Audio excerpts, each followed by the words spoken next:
Bienvenidos latinos y latinas. Estados Unidos ha creado un doble estándar para el resto del mundo.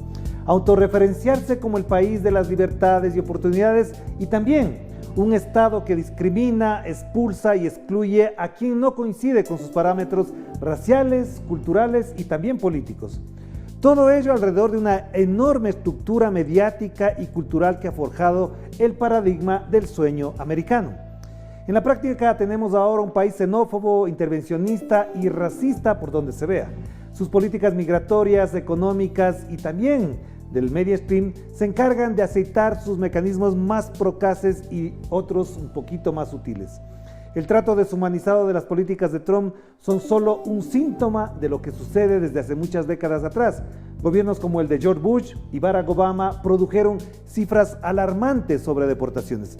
Pero esta conducta forma parte de una estrategia silenciosa que ahora la hace descaradamente Donald Trump a cualquier hora. ¿Es posible seguir imaginando al sueño americano como un paradigma para la humanidad? ¿Seguirán algunas personas celebrando con champán el otorgamiento de la visa americana? ¿Qué ha pasado en la lógica cultural para sentir que estamos cerca de Estados Unidos y bajo su estructura hegemónica como garantía para nuestra supervivencia como región y continente ante supuestas amenazas extracontinentales? Pues para ahondar en este tema nos acompaña hoy Atilio Borón, politólogo y escritor, catedrático argentino de reconocida trayectoria, a quien le agradecemos compartir esta reflexión. ¿Qué tal, Atilio? Un abrazo a la distancia. ¿Cómo estás? ¿Qué tal? Muchas gracias por la invitación, Orlando. Bueno, de entrada te preguntaría, ¿dónde queda este paradigma del sueño americano? ¿Es un síntoma de que algo está cambiando en el proceso civilizatorio del mundo o no? Mira, yo creo que efectivamente el sueño americano se ha ido agotando, ¿no es cierto? Ya dejó de ser eso que se pensaba durante mucho tiempo, porque la sociedad americana ha probado, por ejemplo, en los últimos 20, 25 años, una enorme incapacidad para garantizar el ascenso social, la movilidad social ascendente, como se le llama a veces en la sociología, y por lo tanto lo que ha habido fue un proceso de creciente bifurcación en la estructura social, en donde el 10% más rico se ha apropiado prácticamente de todos los beneficios producidos por el crecimiento económico de los Estados Unidos desde los años de Bill Clinton para acá, y el 90% restante de la población prácticamente ha permanecido exactamente igual. O sea que toda una generación, ¿verdad?, ha visto frustrada su capacidad de promoverse económica y socialmente, porque el modelo de acumulación capitalista de Estados Unidos hoy se ha vuelto cada vez más clasista, cada vez más excluyente, cada vez más concentrado en favorecer a los más ricos. Y si tú miras, Orlando, por ejemplo, la última reforma tributaria de Donald Trump, a quien vemos ahí, esa última reforma tributaria de Donald Trump lo que ha hecho fue alivianar el peso de los impuestos a los sectores más ricos de la población norteamericana, mientras dejaba todo el resto a la descubierta. Y las consecuencias, obviamente, son que ese sueño se transforma ya no en un sueño, sino en una ilusión perdida. Entonces ahí, Atilio, también cabe otra reflexión, porque efectivamente el flujo migratorio que desde los años 50 para acá estaba apuntando hacia los Estados Unidos, ahora indican las cifras de los organismos mundiales que fluye, por ejemplo, hacia una zona del Asia, y no necesariamente Estados Unidos se convierte como en el imán atractivo para eso. ¿Crees que esto de alguna manera también explica el comportamiento de Donald Trump y sus políticas xenófobas actualmente? Bueno, es eso por una parte. Por otra parte, el hecho de que evidentemente ante este contexto económico que no es tan favorable como la prensa lo presenta. Fíjate, Orlando, que por ejemplo nos hablan de una cifra récord de pleno empleo prácticamente en los Estados Unidos, lo cual es una mentira gigantesca, porque en esa cifra, ¿verdad?, de pleno empleo, por ejemplo, te incluyen en Estados Unidos una persona que ha trabajado 5 horas a la semana, o una persona que tiene un trabajo de medio tiempo y quiere trabajar tiempo completo, y pese a lo cual no le dan la posibilidad. O sea, basta con que tú hayas hecho un pequeño trabajo en la semana, en donde 5 horas como máximo, ¿verdad?, y ya se te considera ocupado. Lo cual revela evidentemente la cantidad de problemas muy serios que hay en Estados Unidos, y que hacen que de todas maneras, si bien hay gente que mira otros horizontes en los llamados tigres asiáticos, pero lo cierto es que el continente americano ¿verdad?, en su unidad geográfica, territorial, hace que gran parte de nuestra gente que está sufriendo los embates de las políticas que Estados Unidos promueve en los distintos gobiernos de la región, vayan por un canal natural a golpear las puertas en la frontera norte, ¿verdad?, de México, o sea, en los Estados Unidos. Y eso ha generado, por supuesto, esta actitud muy xenofóbica de parte del presidente Donald Trump, que ha llegado a extremos nunca vistos antes. Por ejemplo, Obama fue muy malo en relación a la inmigración latinoamericana que llegaba a golpear las puertas de los Estados Unidos, pero jamás encerró a niños en las jaulas, como ha hecho recientemente, reiteradamente, en más de una ocasión, el señor Donald Trump. Y fíjate que eso que es un delito, pero yo no sé si de lesa humanidad, porque ahí habría que hablar con algún especialista, un abogado especialista del tema, pero esos niños separados de sus padres, encerrados en jaulas, han ocurrido, digamos, en centenares de ocasiones en los Estados Unidos, sin que la comunidad internacional, que está tan preocupada por otros países, manifieste la menor preocupación por ese hecho aberrante que está ocurriendo en Estados Unidos, que bueno, ahora en este momento quiere hacer una selección racial de sus inmigrantes.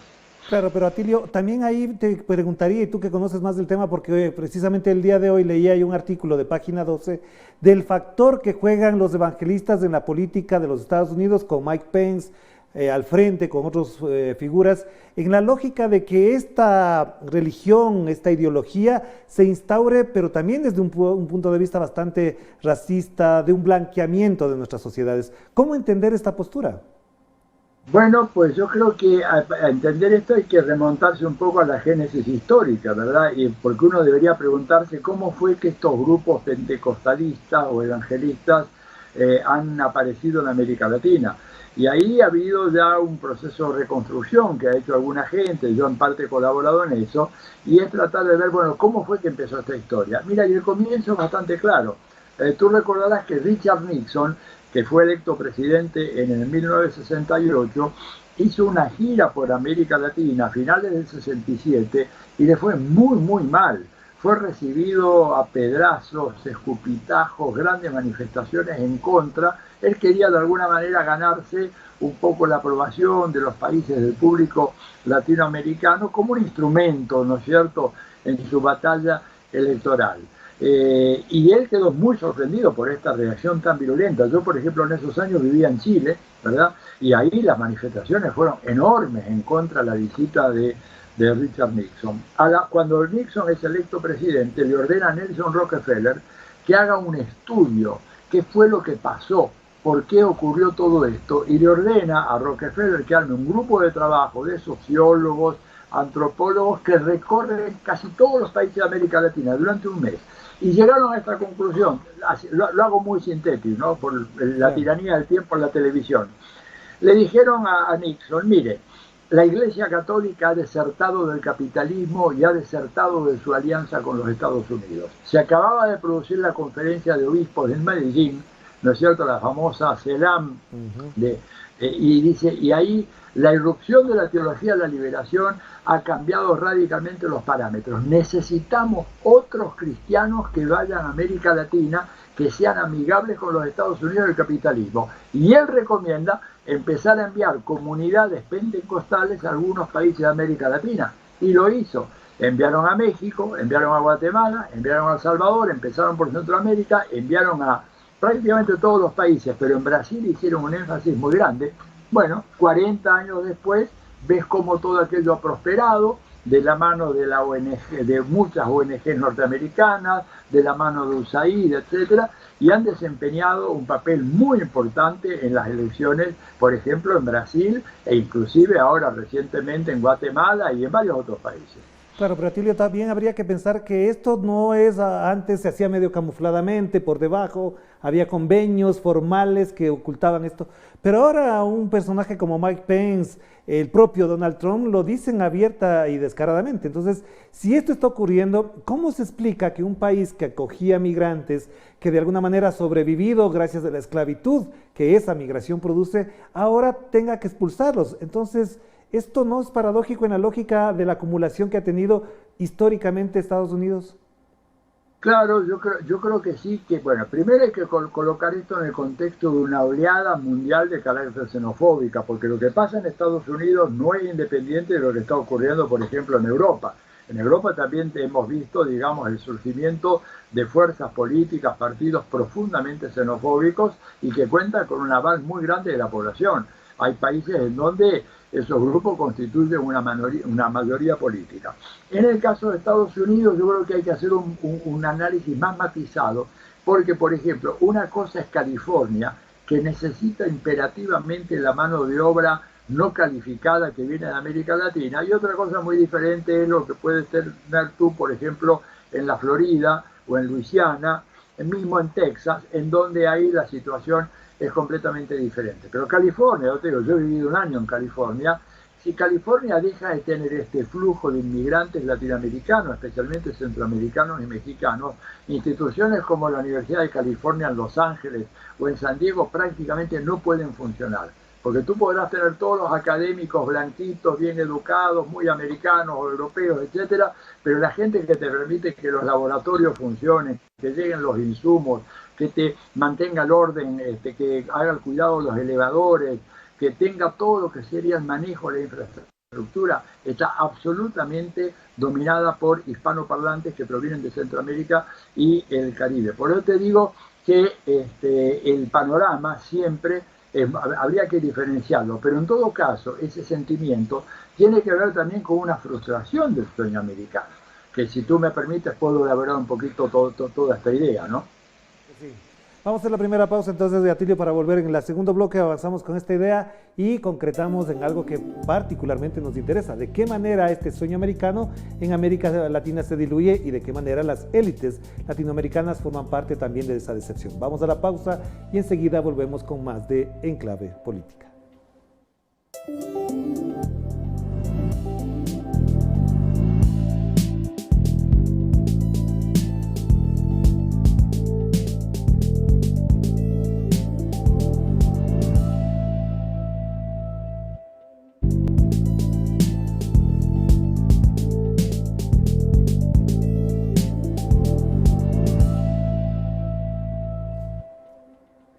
Estamos de vuelta aquí en Clave Política a través de Telesur, la señal informativa de América Latina, y nos conectamos directamente con Atilio Borón en Argentina. Atilio, en la segunda parte quería conversar contigo a propósito de lo que tú mencionabas, este desbarajuste que se ha producido incluso en las iglesias a partir de la derrota, digamos, de la teología de la liberación, el incremento del evangelismo. ¿Esto de qué manera ha impactado en América Latina? Tú que conoces más a fondo estos asuntos, ¿qué reestructuración en ese campo religioso e ideológico de los movimientos, de las estructuras populares de América Latina están cediendo paso a este otro lado neoconservador? Bueno, mira, por ejemplo, en algunos temas cruciales como educación sexual, ¿verdad? Legislación en relación al aborto y todos estos temas, la influencia de esos grupos ha sido tremendamente retardataria, ¿verdad? Derechos de la mujer, por ejemplo, cuestiones de género.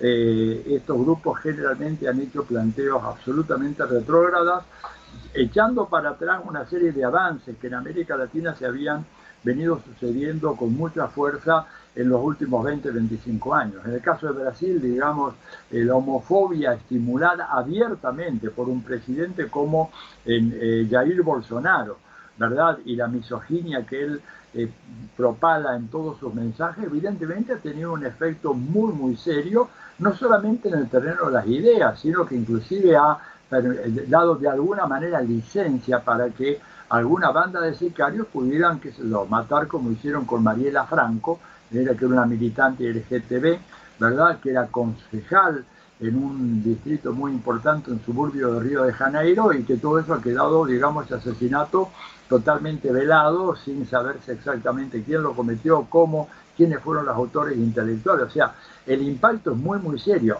Y son sectores que cada vez cuentan más.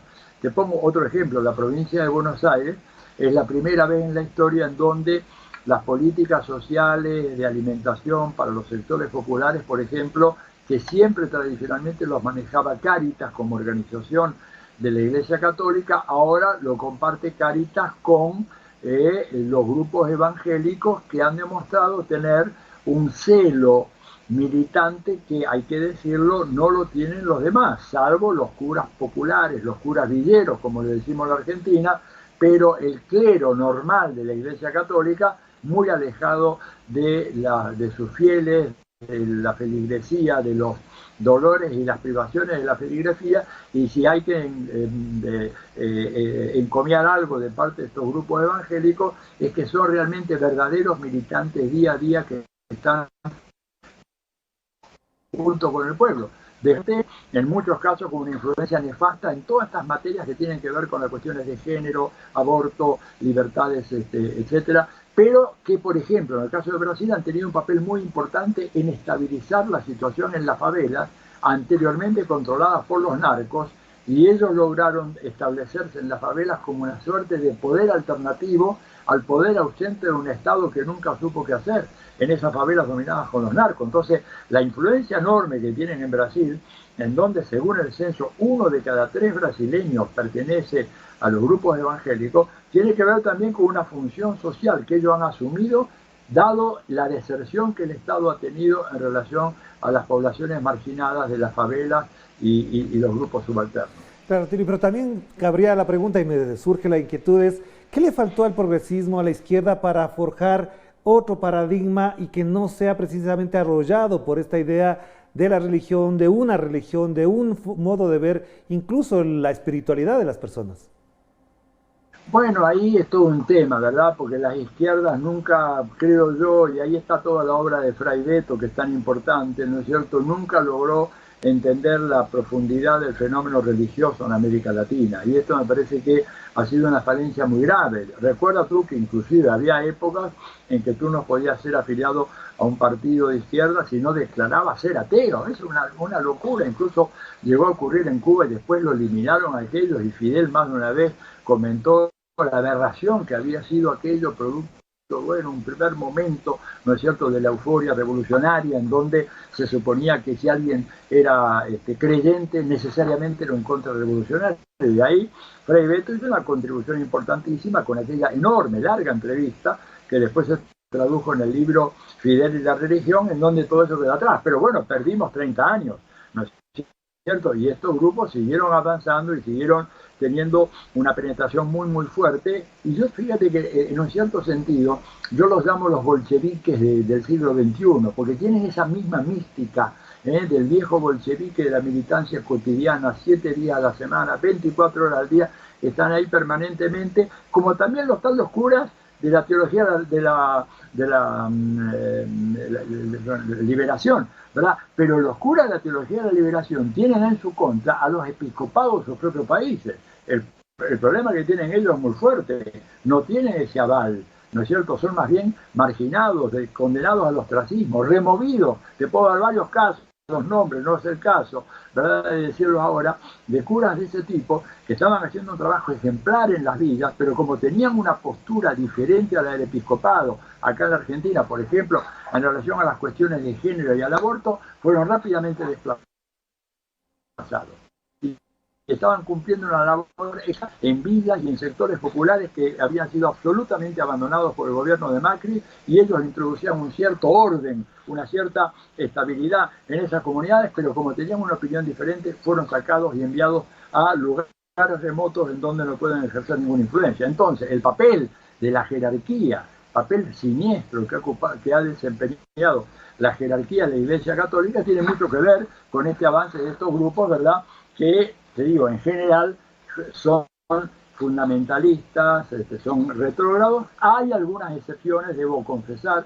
Acá en la Argentina yo he conocido algunos de estos pastores evangélicos que tienen una conducta realmente muy progresista, a favor de los derechos humanos, a favor de toda esta nueva concepción sobre las libertades en términos de género, de aborto, etcétera, pero son una pequeña minoría. El grupo más dominante es un grupo muy influenciado por el pentecostalismo norteamericano, muy reaccionario, vinculado al Partido Republicano, y que reciben enormes cantidades de ayuda para hacer su gestión. Claro, entonces volvamos a un tema que sí nos interesaría, lo que está pasando en América Latina en función de esta lógica de la que venimos hablando. ¿Hasta dónde el discurso y el relato, la narrativa de las derechas neoconservadoras se van a ver afectadas porque Estados Unidos se encierra. ¿Qué rol va a jugar, por ejemplo, un Bolsonaro o Macri, hasta donde pueda llegar, en que sean atractivas sus políticas para que la gente no se vaya de sus países? Bueno, en el caso de Macri estamos hablando de un gobierno que ya va de salida, que no Sí. tiene ninguna chance de recuperación. O sea, Macri con suerte llega el 10 de diciembre de este año y traspasa el mando, y si no, la suerte no le acompaña y los mercados siguen estando en rebelión en contra de quien les satisfizo todos sus deseos y todas sus demandas. Podemos tener un gobierno de transición de acá al 10 de diciembre con Macri abandonando la nave, ¿no es cierto? Bolsonaro, por su parte, es un fanático, pero que a su vez es un fanático que está siendo crecientemente atacado en el Brasil, mismo por la prensa que lo encumbró. La irresponsabilidad de la red O Globo es gigantesca, porque Bolsonaro es un producto de la red O Globo, pero claro, una vez que cumplió su misión. ¿Cuál era la misión de Bolsonaro? Bueno, llegar al gobierno a como dé lugar, con la complicidad de los jueces y con Lula preso. Y ahora, claro, Bolsonaro les resulta incómodo, y yo creo, de vuelta, que los conflictos crecientes entre Bolsonaro y el general Muró, que es el segundo, el vicepresidente de Brasil, y que representa nada menos que al ejército, porque Bolsonaro detrás de sí no tiene nada. Bolsonaro no tiene un aparato político, no tiene una fuerza como el PT o como tenía Fernando Enrique Cardoso, el PMDB, no tiene absolutamente nada, ¿verdad?, detrás suyo. Entonces yo creo que estos dos actores, bueno, uno de ellos está en vías de desaparición, que es Macri, y esto para los Estados Unidos es un golpe muy fuerte, porque Macri había sido uno de los puntales junto con Bolsonaro en el ataque al gobierno bolivariano de Nicolás Maduro, y ahora eso va a cambiar con Alberto Fernández, que, por ejemplo, no creo yo que la Argentina siga vinculada al Grupo de Lima cuando se produzca el cambio de gobierno, con lo cual el Grupo de Lima pierde un socio fundamental. Ya había perdido México, ¿verdad?, que era uno de los iniciadores, ahora pierde la Argentina, y esto abre, digamos, un aire de esperanza de que el ciclo progresista que tantos habían dado por muerto en América Latina puede ser que experimente un resurgimiento a partir de esta formidable derrota sufrida por el macrismo, el aliento que esto puede significar para los pueblos de Bolivia y de Uruguay que enfrentan elecciones, e inclusive para el pueblo ecuatoriano que ha mirado siempre a algunos sectores de la derecha propagandizaran mucho al gobierno de Macri, y ahora deben estar mordiéndose los labios viendo la debacle en que Macri dejó la Argentina. Claro, entonces cerremos con esto, con este tema, Atilio, porque ¿tú crees que efectivamente esto puede provocar este triunfo en Argentina, el retroceso que tiene en Brasil y lo que puede pasar en Bolivia y en Uruguay? ¿Crees que puede asegurar también a la derecha un reafirmamiento, una agudización, una persecución? ¿Qué es lo que está pasando, por ejemplo, en Ecuador, que pensando que puede regresar Rafael Correa, han sido mucho más agresivos contra él y contra sus seguidores? ¿Crees que esto va a agudizar la ofensiva de persecución que tiene la derecha en América Latina?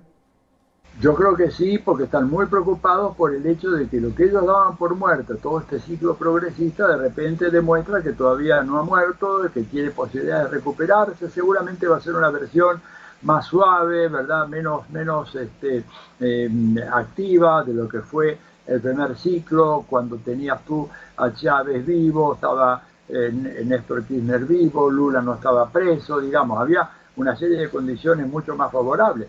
Pero de todas maneras me parece a mí de que la derecha está haciendo todo lo imposible para acabar con esos liderazgos de izquierda. El caso de Ecuador, te debo decir que es absolutamente escandaloso. Lo que han hecho con Jorge Glass no tiene perdón. Lo que están haciendo ahora con Rafael Correa, con Ricardo Patiño, habla, digamos, de una derecha que de ninguna manera está dispuesta a aceptar el veredicto de las urnas, que no quiere que haya elecciones libres, y que la única manera con que va a sostener este régimen es a partir del lawfare, ¿no es cierto? O sea, la utilización de la justicia políticamente para sacar del juego a potenciales rivales que pueden ganarle la carrera electoral. Lo mismo en Brasil, no hay ninguna razón para que Lula esté preso. Después que se hicieron públicas las conversaciones entre el juez Moro y el fiscal para ver de qué manera tendían una trampa jurídica a Lula, Yo en mi ingenuidad pensé, dije, bueno, ahora la Corte Suprema de Brasil va a decretar la nulidad del fallo y poner inmediatamente a Lula en libertad. Me equivoqué, fui absolutamente ingenuo, porque esa Corte Suprema está formada por operadores de la derecha y lo mismo pasa en Ecuador, lo mismo pasa acá en la Argentina, y por eso yo digo que una de las primeras tareas que va a tener el presidente Alberto Fernández, ni bien asuma, va a ser declarar en comisión a toda la justicia federal y hacer una reorganización por concurso público y por méritos para evitar que esta corrupción fenomenal que se ha producido en nuestros países y que tiende a sacar del juego a grandes líderes populares pueda ser suprimida y eliminada por completo. Muchísimas gracias, Atilio. Siempre será refrescante y vigoroso hablar contigo. Muy amable, un abrazo a la distancia. Gracias a ti, Orlando, un abrazo muy grande. Gracias a Atilio Boró, por supuesto, como digo, es refrescante, vigoroso también pensar en el modo en que enfoca la realidad Atilio Borón, pero sobre todo también entender que en estos momentos esta ebullición de la reflexión política nos viene desde Argentina, donde están ocurriendo cosas importantes. Ojalá en el resto del continente también ocurra algo parecido. Nos despedimos. Que la pasen bien. Chao, chao.